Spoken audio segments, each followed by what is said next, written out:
Hey YouTube, it's me, Brandon Colonel again. The next knife review that I've got is on another Rothco knife. Now, I apologize in advance because it's going to be very similar to the last review that I did on a Rothco knife, and the fact that I don't have all the specs on it.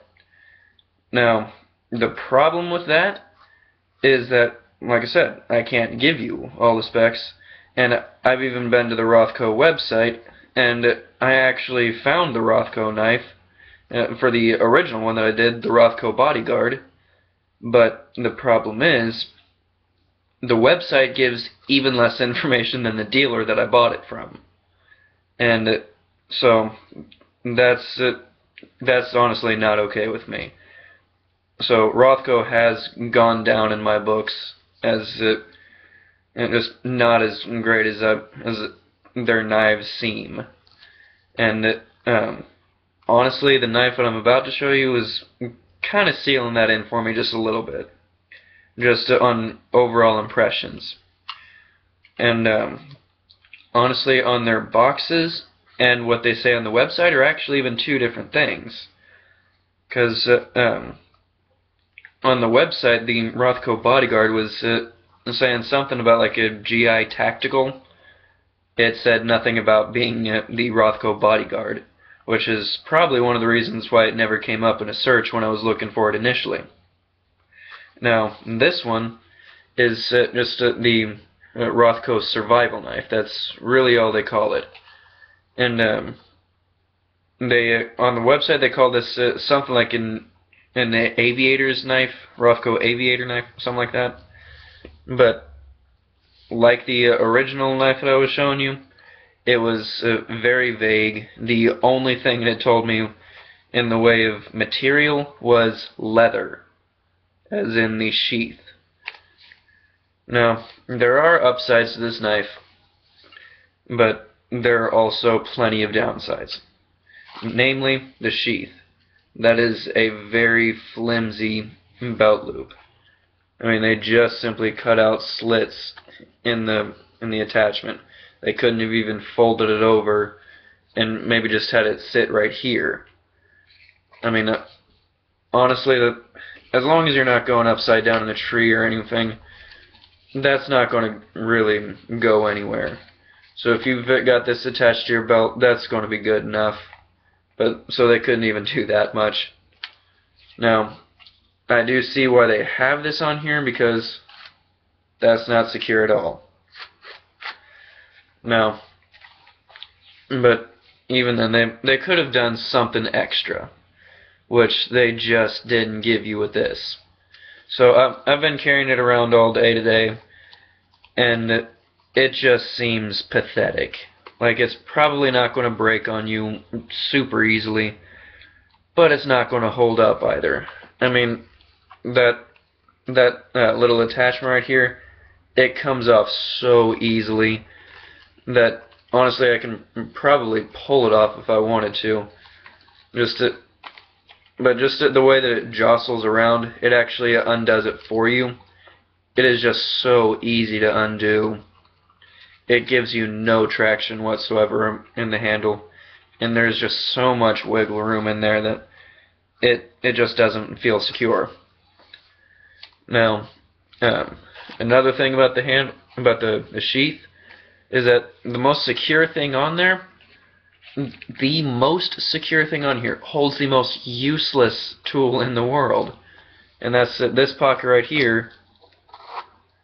And it holds this stone that is a piece of crap. It is such a high grit that the only thing that it would ever come in use for is if you literally have no other option.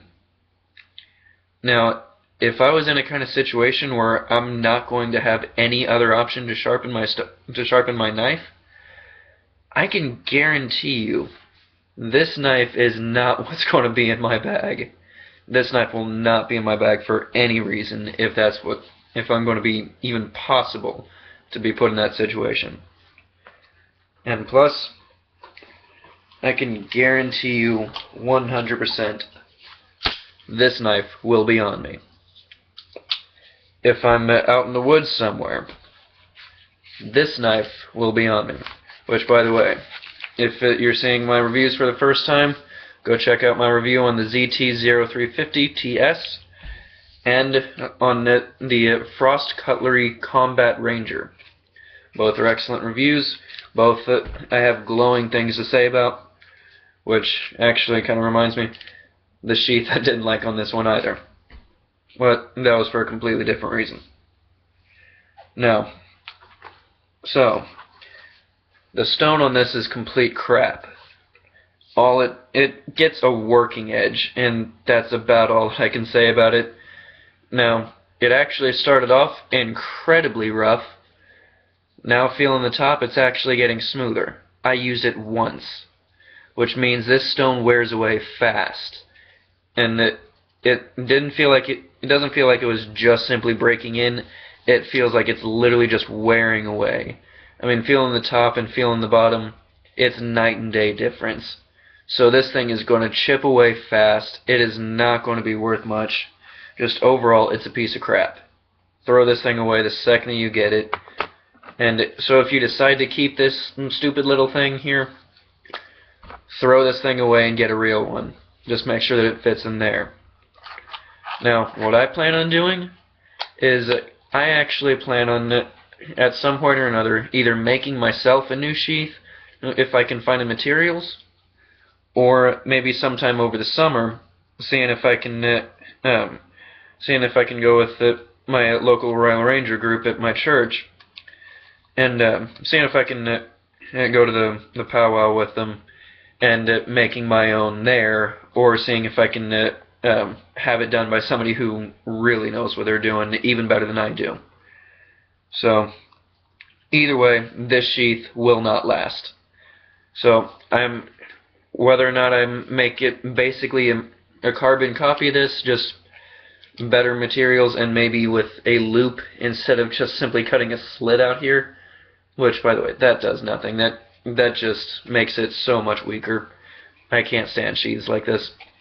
But so, whether or not I make a sheath exactly like this, just modified, or whether I make one just all around different, that's still to be determined.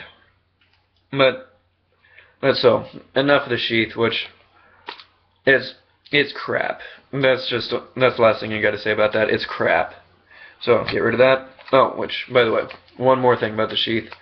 It comes with, for whatever reason, I can't figure it out, but for whatever reason, it comes with 2 pieces of shoelace. One attached through these 2 eyelets on the bottom, and then one attached to the 2 eyelets on the top.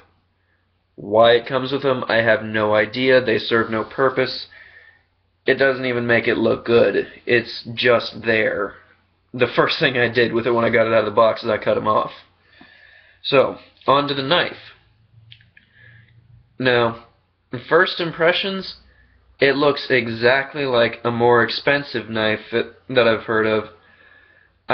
Forgive me, I can't remember the exact name of it, but what I do remember is it's by the company Camillus. Camillus makes a knife exactly like this. It is a carbon copy. The only difference is it doesn't seem quite as high of a quality. Now, don't get me wrong, this is a very good knife. It seems pretty stout.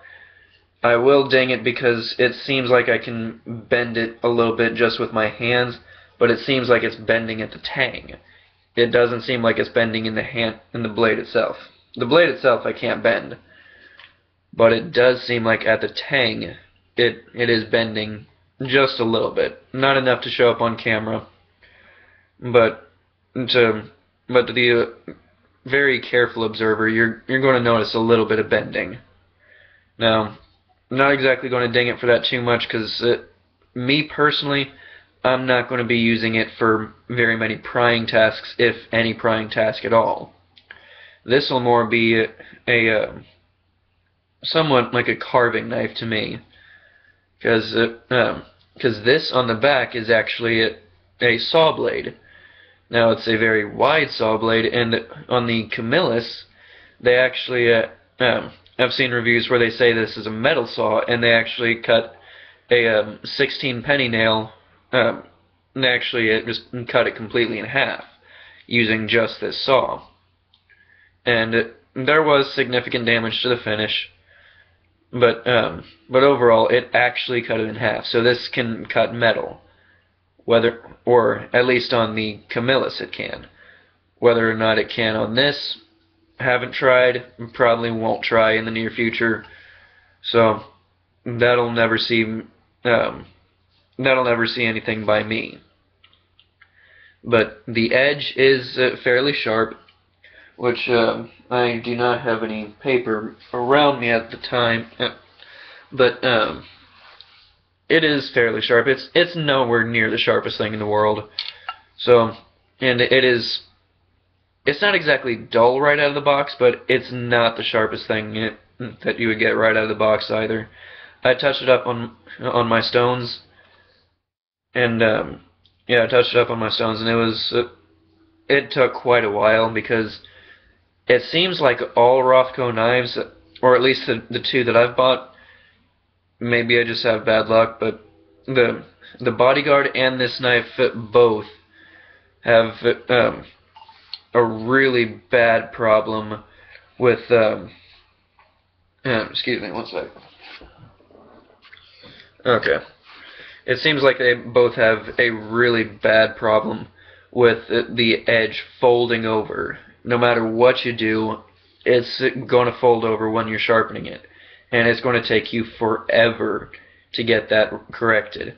So just make sure that you know what you're doing with getting burrs off, because this thing doesn't come off easily. It just doesn't want to go. Now, the saw is functional on wood. I've tried it, but it's going to take a while to get anything done. So just be aware of that fact. One of the good things that I actually like about this is they actually did something similar to what K-Bar does with the leather wrapped handles. This is actual leather too, and it almost feels like wood in the hand. At least to me it does. Like when you really start gripping it, you can tell it's not wood, but it looks like wood. From feeling it initially, it kind of felt like it. But if you actually look at the bottom, then you can tell that it's leather, because it didn't get the polyurethane coating or whatever kind of coating they put on it to somewhat weatherproof it. But a thing about the handle that I will also ding them for is they didn't finish it. I mean, seriously, you've got that much left. You can finish that. I mean, seriously, how much is that going to cost you to put just a few extra cords on there? Not much. Just finish it, for crying out loud. Finish it. But and then at the bottom they have a stainless steel pommel. Now, you can use that to beat something in with. You can use it to bash nuts. Do what you got to do with it. It seems pretty heavy duty, because it's not exactly a light knife. Now, the blade comes in right at 5 inches. I don't remember the overall length right offhand, but I'd say this is about 9 inches overall. So, one sec. Yeah, I'd say this is about maybe 9.5 inches overall. So yeah, it's a pretty decent sized knife, but yeah, it's decently sharp. Let me see. Yeah, even after I've sharpened it, it's still not a hair shaver, but it is decently sharp, and the pommel can seriously do some damage if you're trying to beat something with it. The serrations on the back will definitely do some. It'll take you a while, but it'll definitely do something. The edge on the knife will take some serious work and some knowledge in how to sharpen. But excuse me. But it'll definitely get what you need to get done. The tip, it's actually fairly thick. The blade itself is pretty thick, but the tip will also do some. It'll do some work. So I wouldn't exactly say this is a complete workhorse, but it's going to get the job done when you need it. Now, the handle is completely rounded out, so if you're trying to like twist on it too much, and granted that it can actually handle it, because I haven't put this thing through any kind of hard use testing, so just assuming that it can actually handle everything, this is a completely rounded handle, so if you're putting it through really tough stuff, then your handle may turn quite a bit. And my battery is dying, so I will be right back. I cannot pause it. Bear with me for a second.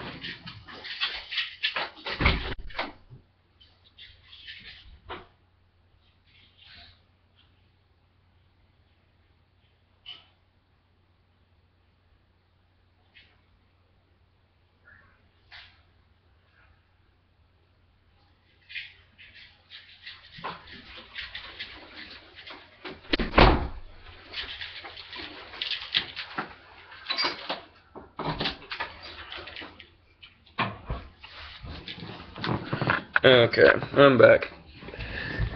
I had to go get my charger, and I just remembered that it was in another room, so sorry about that. Hopefully that will never happen again. Now let me just get this situated around me. Okay, there we go. So, like I said, the edge will definitely do something. I have no clue how long the edge will last, because I've never even really tested the bodyguard. Because right now, that's actually what I'm using as my self-defense knife in my car. I just used a couple of strands of paracord, and I actually attached it to my door, so that way, at all times, I have a knife that can easily defend me. Because I make sure that I never use it for anything except self-defense in case when I may need it. And seeing as where I'm at in college, it is not a safe area, so I definitely need something there, and it's easier to access than, say, my ZT-0350. Because with it being in my pocket in my car, then this is going to be covered up by the seatbelt, and so it's not easily accessible, whereas the Rothco bodyguard will be. So, I have no clue how well Rothco knives actually hold up, because, like I said, I have yet to truly use it. And this knife will definitely see some more use. I've actually got a tree that I just cut down recently that I plan on making a walking stick out of, and this is the knife that I plan on using it to carve it up. So, I'll definitely get the bark off of it this week, and then it'll be about another month or so before I actually start doing anything with it in the way of trimming it down and making sure that it's to the size that I actually want it to be. So it's going to take a little bit for that to get done, but this will definitely be the knife that I'll be using to do everything with. So maybe I'll do a bit of a review of just how well it held up after all that. Now,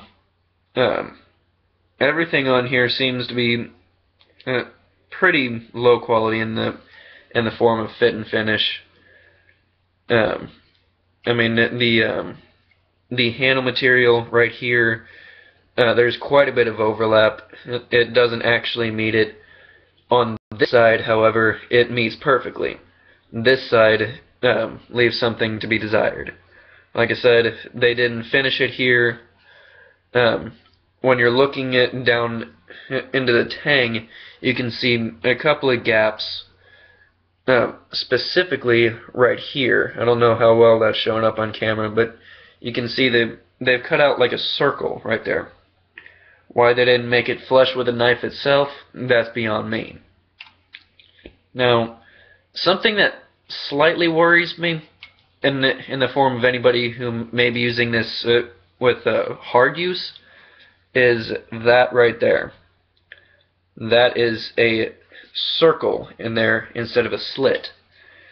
Now, with knives that usually have something like this, the high quality ones, at least and the ones that I've dealt with, they always have a slit right here when you can see the tang coming at the bottom. Now, for those of you that have seen my review on the Sheffield Rogue, and that knife also had a similar design with the rod in it instead of a slit.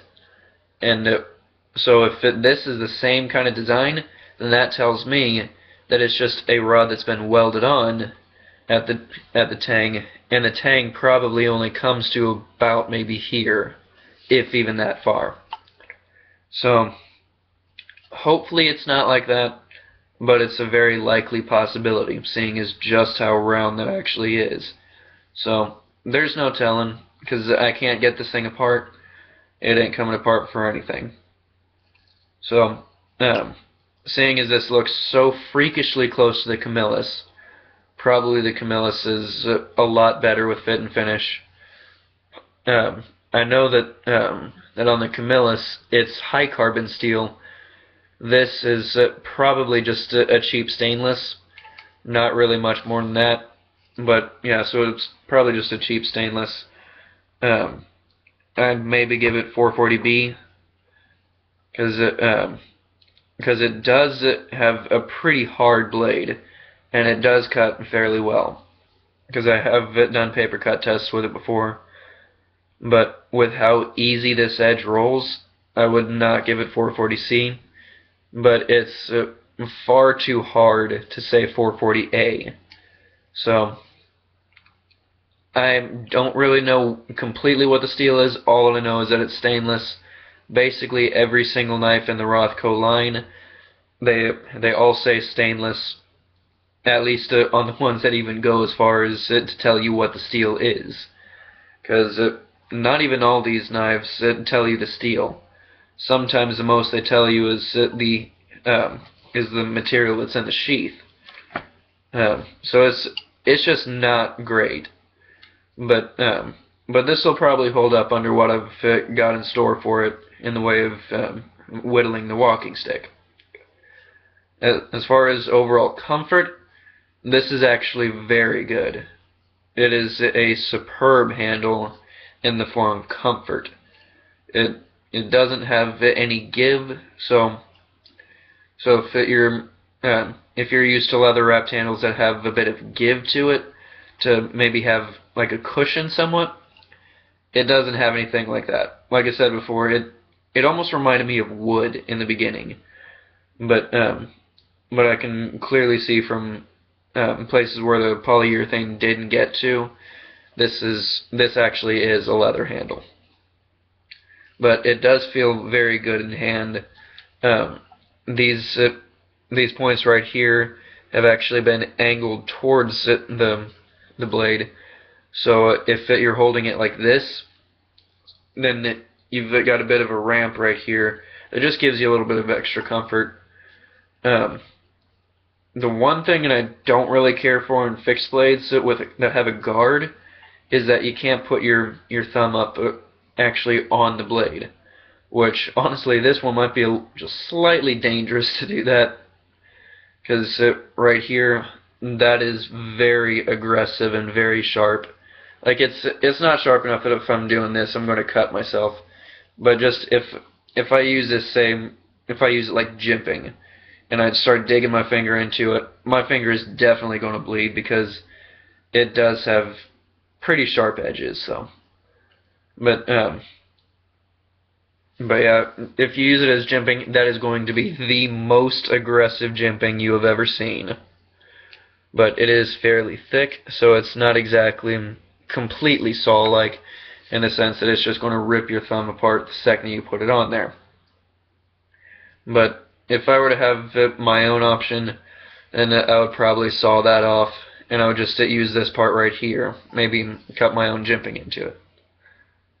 Another thing that I just noticed while I'm looking at it, let me see if that comes up on camera. You can see how that's not even completely making full contact with the tang at either end, the back or the front. Now that's just another observation of mine, showing fit and finish on this is not perfect. like I said, it'll still get the job done. Just how well is still left to be determined. I paid about maybe 27 bucks for this thing, so if you're looking for a knockoff of the Camillus, this is probably what you're going for. Let me see. I think the actual Camillus is somewhere around the range of the $50 to $70 range, somewhere in that price zone. So for nearly half the price, I guess that's what you're going to get, is somewhere the fit and finish is just not that great. Which, by the way, they also say that there's a fuller or a blood groove on here that is so shallow that even for the people who say that blood grooves allow for better penetration and allow the blood to flow faster and all that jazz, with this being as thin as it is, it doesn't even lighten the blade. It doesn't do anything as far as aesthetics, because half the time you can't even see it until it gets in the right light. And then even when you can see it, if you're actually trying to use this thing as a blood groove, it is nowhere near thick enough. I mean, if I turn this thing certain ways, you guys can't even see there's a blood groove on here. Like, let me pull out my Smith & Wesson. No matter which way that I turn this thing, you guys can tell there's a blood groove on there. And it's incredibly easy to tell because this one is actually usable. This one probably lessened up the weight somewhat. Probably not too much because it's, like you can see, it's pretty thin. But it can actually do something in the way of making it easier to pull out. There is nothing to it. That is incredibly thin. It may look like more on camera, like just me looking at it here, it looks like there's a lot more than there actually is, but that is incredibly smooth. Like with me putting it right here, you can barely see there's anything there, whereas that makes it look like there's so much more than there actually is. So that just kind of ticks me off. This is such a blatant copy of a Camillus knife. Whether or not it's still on the market, I don't know. I didn't really look before I made this video. I'm just honestly making it right now before I forget, because I didn't want to forget to do this review, because this is not going back to college with me, because I am back home right now. So, seeing as I'm not taking it back with me, I wanted to get it out of the way now. Which, by the way, in the near future, probably when I get back to college, because I'm trying to spread out my videos a little bit more now that I have enough videos up, and yeah, I'm trying to spread them out a little bit more. But one video that's going to be coming up in the near future, so look out for it, is it going to be an unboxing of 2 knives that I'm going to be getting on Monday.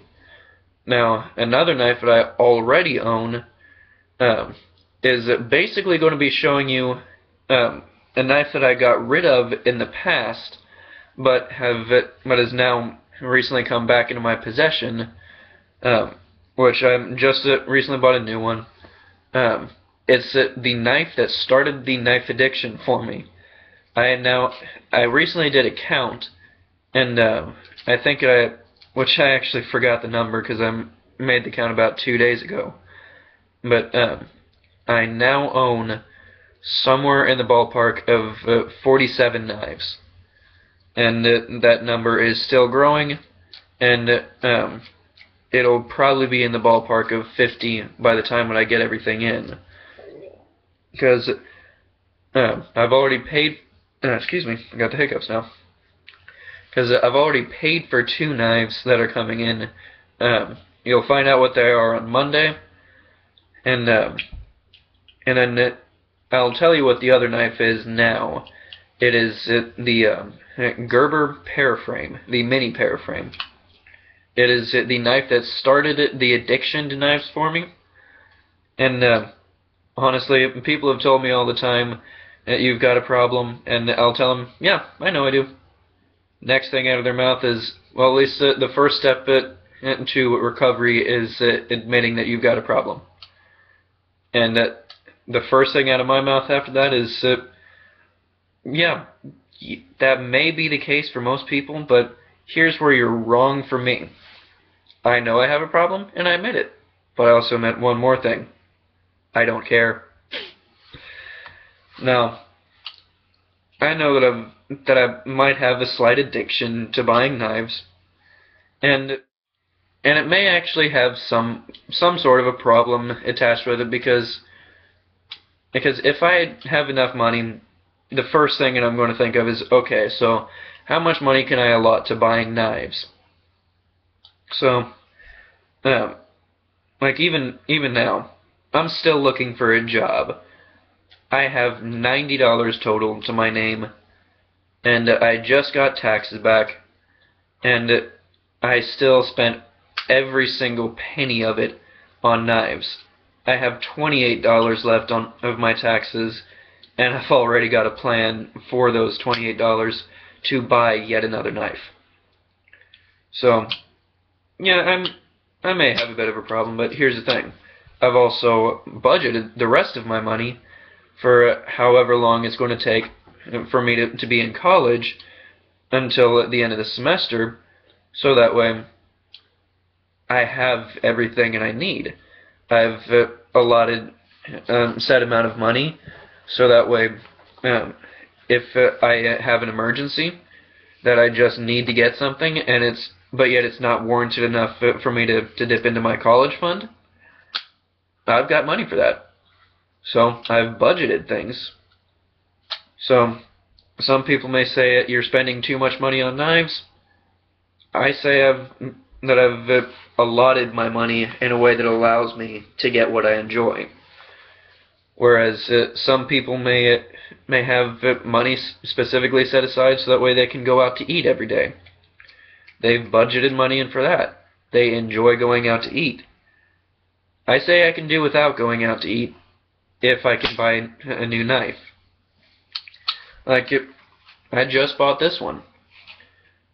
This was one of 2 knives in the store that I actually wanted. I started looking at some of the throwing knives, but the cord wrapped handle was crap, and I didn't want to buy something that I could tell immediately was going to be crap.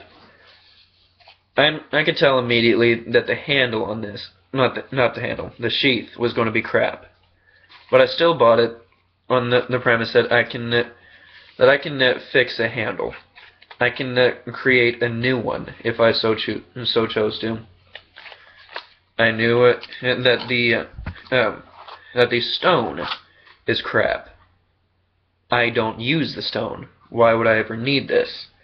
I have my own. And I also knew that it was a knockoff. I wanted to see how good of a knockoff it is. And I didn't want to just thoroughly inspect it right then and there, because the guy was basically eyeing me. He'd seen me before. He knows that I've bought maybe 2 knives out of the 5 years that I've lived here. And I've been in and out of that store multiple times. Just many, many, many times. And I'm always looking at the knives. And I've bought 2. So, not exactly a great track record. So he was really eyeing me. And I knew that I wanted it, so I just said, what the heck, I'll buy it. But so, yeah, so people can say I may have a problem. I can say any collector has a problem. Because typically, if you're a collector of anything, you're going to have a special amount of money set aside to buying knives. Or whatever your collection may be. Now, the thing that people find odd about knife collectors is that we're collecting knives. People say that may be dangerous.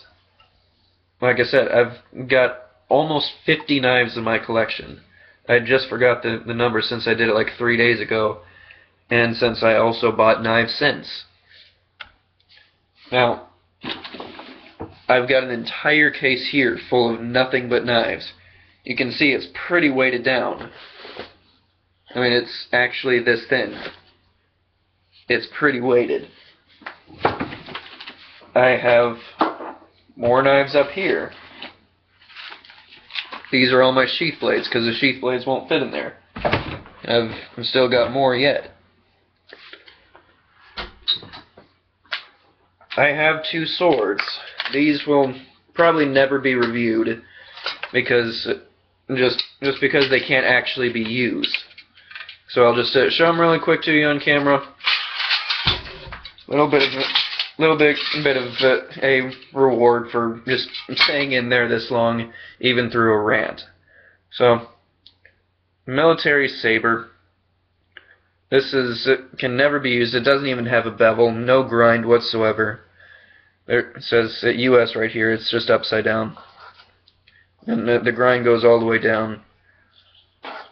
Basically, same thing on the reverse side. And just a really beautiful design. It says US on the guard. And just it's overall a really cool design. Really beautiful. It's got a leather and a wire wrapped handle. Very good. Very heavy, very unbalanced. This thing is probably 20 bucks overall, but it is a very beautiful saber. And the sheath, just as much thought went into it in designing it. It is very beautiful. Probably probably the second most proud purchase that I've ever bought is, well, soon to be third. Because when I do my unboxing, you'll see why it's now my third. My first most proud purchase that I've ever made was this knife right here, my ZT-0350. So, this is the current most proud knife that I've ever bought. The knife that I'm about to be getting is about to take its place. But this was 20 bucks, and this is easily one of the happiest purchases that I've ever made, simply because it is my favorite blade ever. And not because this specific one is my favorite blade ever, but katanas, ever since I knew what a blade was, katanas have always held a special place in my heart. I've loved katanas since I was a child. I would play swords with my sister, and I would always make sure that I had the katana. Because my parents bought me and my sister swords. There was the pirate sword and the katana. And I would just love playing swords with my sister using the katana. Now this is a replica sword from Bleach. Now, those of you that saw The Guard and you watch Bleach, you probably already know what this one is. Now, I don't. I've actually had my friend tell me multiple times, but for whatever reason, I just can't remember which one it is. But from the pictures that I've seen, it's actually a fairly decent replica. Now, you may say that the cord wrapping doesn't go all the way to the top. It did when I first bought it, but I've played with it since then, and the cord wrapping didn't handle. It didn't very well last. So I've tried moving it back up, but that's usually what ends up happening. So I just keep it down there, and it's got the ornaments and faux rayskin leather handle beneath. I actually attempted to sharpen this just because I've always wanted to sharpen a katana. That's been my dream ever since I found out how to actually sharpen a knife. And so it's pretty scratched up because I didn't do a very good job of it. But then again, this is for my pleasure and my pleasure alone. So the only people who are ever going to see this blade aren't really going to care that it's all scratched up, which it's coming across somewhat on camera. Like the different grinds right here that I did that didn't really pan out. Which also the fact that this is such a low quality steel. It's fairly sharp up here, no edge whatsoever down here, and I've spent the majority of my focus down here when I was actually trying to sharpen it. But and as far as the scabbard, it's got a beautiful smoky black finish to it, and I just adore this. This is easily my third favorite and most happy knife purchase ever. I just love this because I finally have a katana. And so I've probably spent a couple hours just playing with the katana, literally playing with it, because I was just so happy to have it. And I haven't exactly played with this one too much, but it's a sword, and if it's a blade, it holds a special place in my collection, whether I can use it or not. Right now, these are the only two in my collection. So now you can see why I labeled it more than just a Rothco survival knife. Which, as of right now, I'm still shooting the video, so I don't know exactly what I'm going to call it. But it's going to be something more than just Rothco survival knife. Because on the box, that's actually all it says, is Rothco survival knife. But I'm probably going to name this video something along the lines of Rothco survival knife plus side rant on collecting.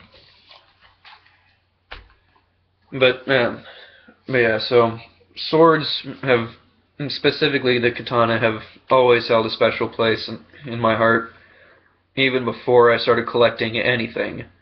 Which, interesting fact about anybody named Brandon, seeing as my name is Brandon, if you actually look up what is it? There's a translation of the name in the Anglo-Saxon translation of Brandon. It literally translates into sword. And so, guess what? I'm a knife collector, and the katana is my favorite blade ever. Just an interesting little fact about people named Brandon. Now, there's quite a few things that it translates into, which I won't get into that, but that's just pretty interesting. I'm named Brandon, which translates into sword, and I'm now a knife collector. Names actually have a powerful impact. My sister, her name is Heather. Now, you can probably tell that that's actually a flower, but it's very strong and very persistent. You can barely get rid of it. If you find a field of heather somewhere, you can't get rid of it. It's very persistent. My sister is incredibly persistent. You can't shut her down. And so, again, just really going off on rabbit trails here. So for any of you that have stuck through, kudos to you. Get yourself an imaginary cookie, because Lord knows I can't get you one myself. Get into the cookie jar. If your mom gets at you or your wife gets at you, tell her I said I gave you permission. She can yell at me. He can yell at me. Whoever's going to be yelling at you can yell at me for it. I've got big shoulders. As always, YouTube, stay safe.